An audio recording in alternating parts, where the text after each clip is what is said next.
여러분 안녕하십니까?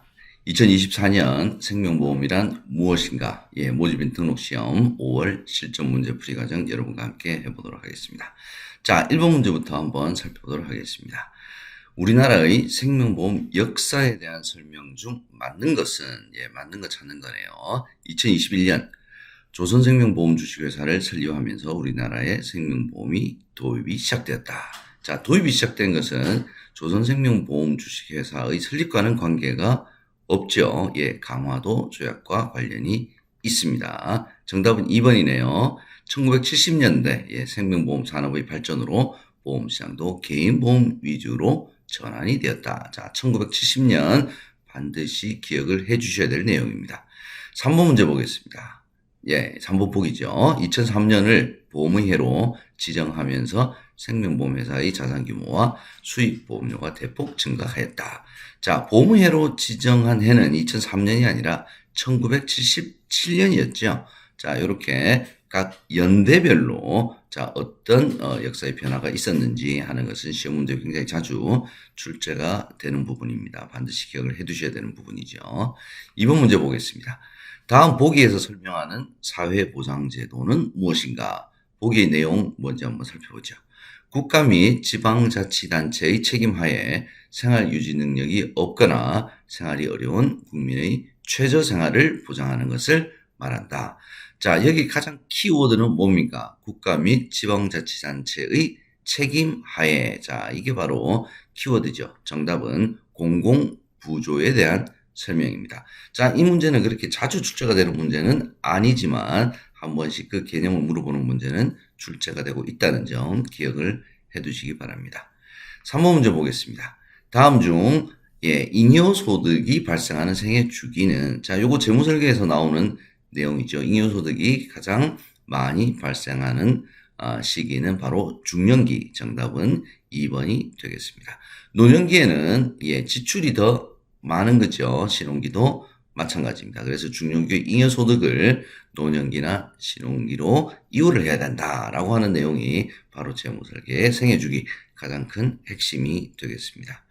4번 문제 보겠습니다. 다음에서 타인의 동의가 필요한 사항과 방법이 잘못 연결된 것은, 자, 1번 보기 보겠습니다. 만 19세 미만자, 친권자나 후견인의 동의가 필요한 나이가 몇 살이냐? 만 19세 미만자.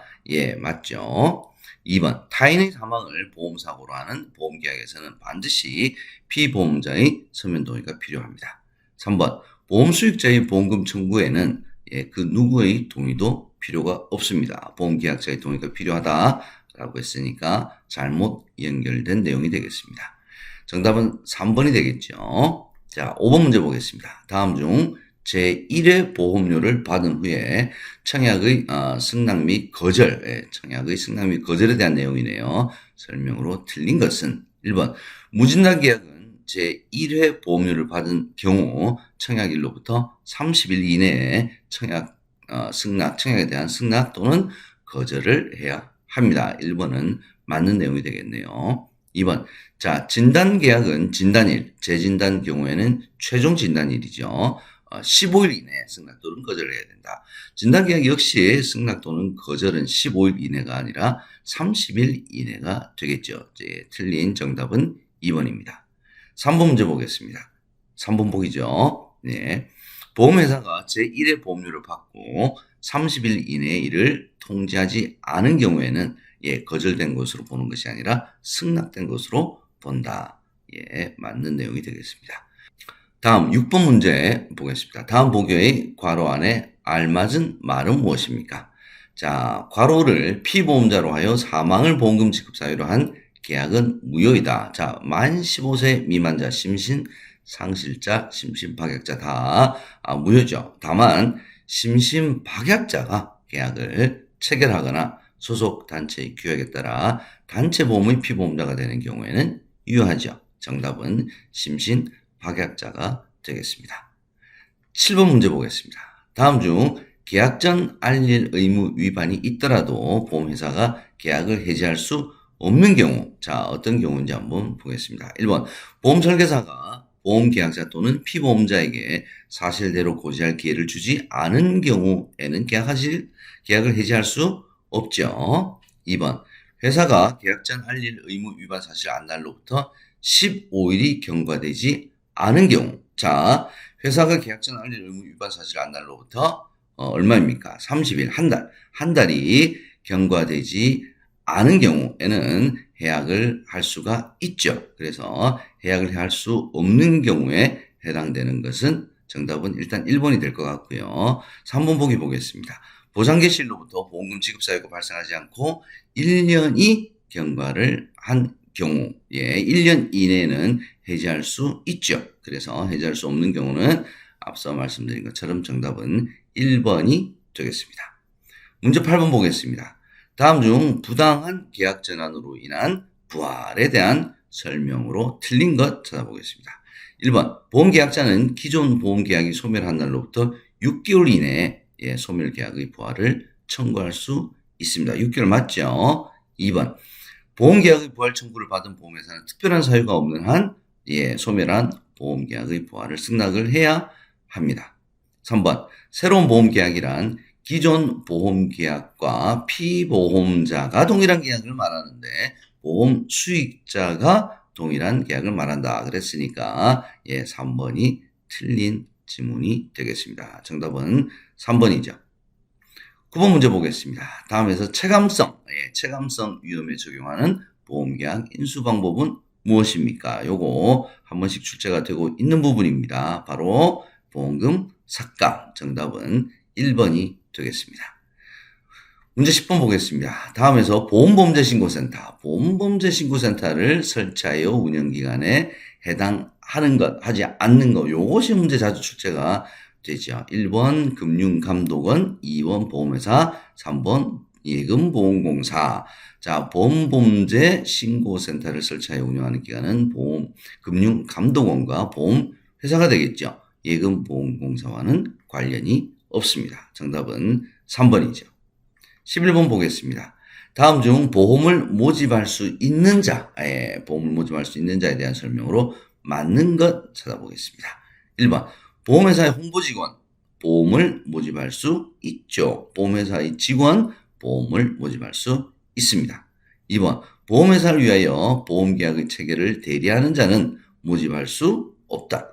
보험계약의 체계를 대리하는 자는 보험 대리점을 말하는 거죠. 보험 대리점은 모집할 수 있습니다. 2번도 틀린 지문이 되겠습니다. 3번, 보험회사의 사회이사, 대표이사, 보험을 모집할 수 없습니다. 정답은 3번이 되겠네요. 12번 보겠습니다. 다음 중 보험설계사가 되지 못하는 자는 한번 찾아보죠. 1번, 보험업법에 따라 금고 이상의 형의 집행유예를 선고받고 그 유예 기간 중에 있는 자. 자, 집행유예를 선고를 받고 유예기간이 끝났으면 보험설계사가 될 수가 있지만 아직 유예기간 중에 있죠. 유예기간 중에 있는 경우는 보험설계사가 되지 못합니다. 정답은 일단 1번이 되겠고요. 2번, 도로교통법 위반으로 벌금 처분을 받은 자. 도로교통법과 보험설계사가 되지 못한 자와는 관련이 없죠. 3번, 과거 생명보험 공정경쟁질서 유지에 관한 협정에서 정한 승환계약을 체결한 자. 자, 승환계약을 체결을 하게 되면 이 제재금은 부과받을 수 있지만 보험설계사가 되지 못하는 자, 자격 제한과는 관련이 없습니다. 정답은 1번이 되겠습니다. 13번 보겠습니다.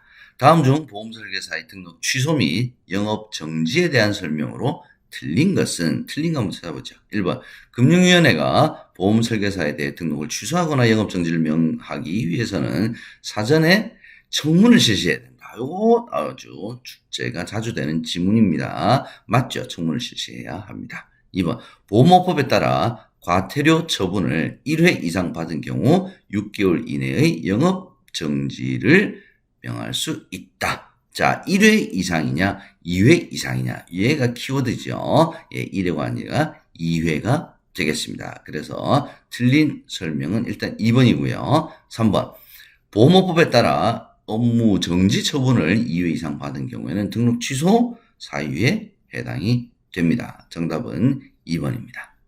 14번 보겠습니다. 다음 우수인증설계사 제도의 인증기준, 요것이 문제자 출제 나오죠. 예, 이번 달에도 또 나왔네요. 보험계약 유지율은 13회차 90, 25회차 80%. 이건 반드시 암기를 해 두셔야 될 내용입니다. 15번 문제 보겠습니다. 다음 중 금융분쟁조정위원회에 대한 설명으로 맞는 것 찾아보겠습니다.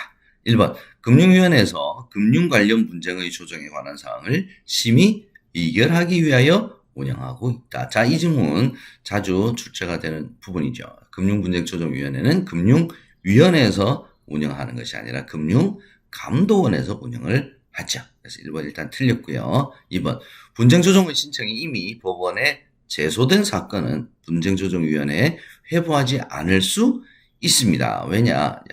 분쟁위원회에서 합의가 이루어지지 않았을 때 그 다음에 이제 법원에 판결을 요청을 하는 것이 프로세스죠. 그래서 이미 상급기관인 법원에 제소가 되었기 때문에 분쟁조정위원회에 회부하지 않을 수가 있습니다. 정답은 일단 2번이 되겠고요. 3번 조정안을 제시받은 날로부터 30일 이내에 수락하지 않은 경우에는 조정안을 수락하지 않은 것으로 본다. 자, 30일이 아니라 20일이 되겠죠. 이것도 기억을 해 두시기 바랍니다. 16번 보겠습니다. 상품 공시에 대한 설명으로 틀린 것 찾아보겠습니다. 1번 보험 상품을 소개하는 거죠. 서로 비교할 수 있도록 정보를 제공한다. 자, 비교가 딱 들어가면 상품 공시가 아니라 비교 공시, 생명보험협회의 상품 비교 공시에 대한 내용이 되겠습니다. 그래서 정답은 일단 1번이고요. 2번 가격 공시실을 통해서 보험회사의 가격 공시실이죠. 보험 소비자가 직접 가입 설계를 하고 보험료를 조회할 수 있도록 하고 있습니다. 3번 보험 소비자가 자신의 니즈에 적합한 보험 상품을 선택할 수 있도록 보험 안내 자료를 제공하고 있는 것. 이거 다 상품 공시에 대한 내용이 되겠습니다. 17번 보겠습니다. 민원이네요. 민원에 대한 설명으로 틀린 것은 1번 금융감독원은 2002년부터 금융회사의 민원 현황을 발표하고 있습니다. 보험 민원은 감독원과 관련이 되어 있는 내용입니다. 2번 매년 금융 민원 중 보험 민원의 비중이 가장 높습니다. 그래서 보험회사가 보험 민원을 낮추기 위해서 각종 노력들을 많이 하고 있죠. 맞는 내용이네요. 그럼 틀린 내용은 일단 3번이 되겠네요. 어떤 내용이 틀렸는지 살펴보겠습니다. 금융소비자는 생명보험회사와 민원 분쟁 발생 시 생명보험협회에 민원을 제기할 수 있다. 자, 민원 제기는 생명보험협회와는 관련이 없죠. 어딥니까? 금융감독원, 한국소비자원 내지는 해당 금융회사에 직접 민원을 제기할 수 있다. 자, 이게 핵심이죠. 생명보험협회와는 민원 관련이 없다는 점 다시 한번 기억을 해 두셔야 되겠습니다. 18번 문제 보겠습니다. 다음 중 소득세에 대한 설명으로 틀린 것 찾아보겠습니다. 1번 과세소득의 범위를 구체적으로 열거하여 규정하는 것을 원칙으로 한다. 자, 구체적으로 열거한다. 이게 바로 열거주의 과세원칙이죠. 개인소득세에 대한 과세 원칙에 해당이 됩니다. 1번은 맞는 내용이고요.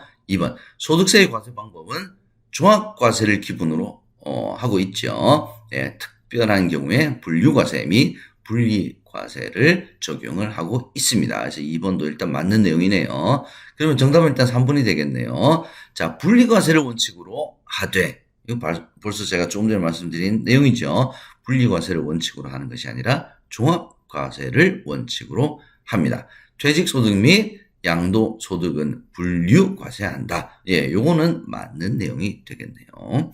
자, 19번 살펴보겠습니다. 다음 중 금융소득의 종합과세 기준금액은 얼마인가? 자, 금융소득 종합과세 기준금액 얼마죠? 2천만 원이죠. 정답은 2번입니다. 얘는 암기를 해 두셔야 될 것 같고요. 자, 첫 번째 시간 이제 마지막 문제 20번 문제 보겠습니다. 다음 보기의 괄호 안에 들어갈 단어가 알맞게 짝지어진 것은 한번 찾아보겠습니다. 보험회사는 원천징수 의무자죠. 보험회사 등 원천징수 의무자는 이게 보험설계사 세제죠. 보험설계사에게 매월 모집수당 등을 지급을 할 때 몇 %를 원천징수를 하느냐 해서 다음 달 며칠까지 관할세무서에 신고 납부를 해야 되느냐. 자, 이 문제도 굉장히 자주 출제가 되는 아주 쉬운 문제입니다. 자, 원천징수세율은 3%, 그리고 다음 달 10일까지 관할세무서에 신고 납부를 해야 된다. 자, 이 부분은 자, 우리 소득과도 관련이 되어 있는 부분이죠. 여러분 잘 기억을 해 두시기 바랍니다. 저는 두 번째 시간에서 다시 뵙도록 하겠습니다. 여러분 수고하셨습니다.